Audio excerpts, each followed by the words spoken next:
I'm Elizabeth, and I'm the 11th grade girls life group leader. So growing up, I said I was a Christian, but I didn't really know what that meant. My family went to church when I was really little, and then we stopped going when we moved to Florida when I was like 6 years old. So I said I was a Christian, but I didn't really know what that meant, and I was definitely living life for myself and for my own gain. One of my friends invited me to United when I was in middle school, and I went a couple of times, and I really started going to Beach Church when I was in 9th grade. And so that's when I really started to learn about what it meant to be a Christian and to follow Christ.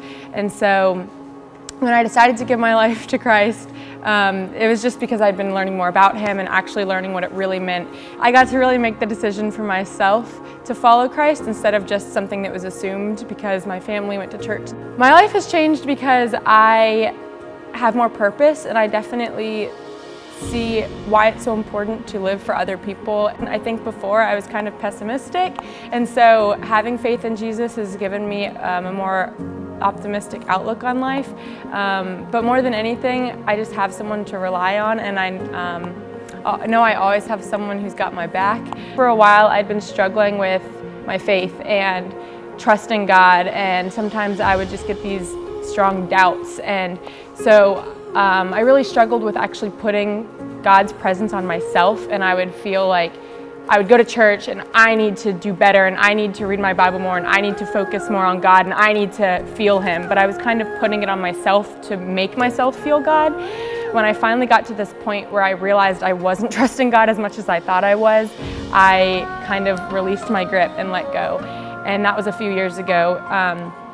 And so I've gotten slowly better and better and better at just releasing more and more of that and just letting God work in my life the way that He wanted to work, rather than me trying to force that faith and force His relationship with me in the way that I wanted it to look.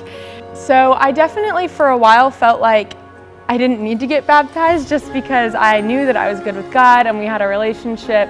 And so I got to this point where I was like, yeah, I follow Jesus and I want the world to know, and it is important that I get baptized and that I don't just keep this to myself. When I was in Jamaica, I was feeling that more than ever before, and Jamaica helped me really open my heart and to see some of the people's faith there and how genuine and authentic they are. It helped me to just let go, and that's when I decided I needed to get baptized and show the world how much I love Jesus and express that. I'm Elizabeth, and Jesus Christ is my Lord and Savior.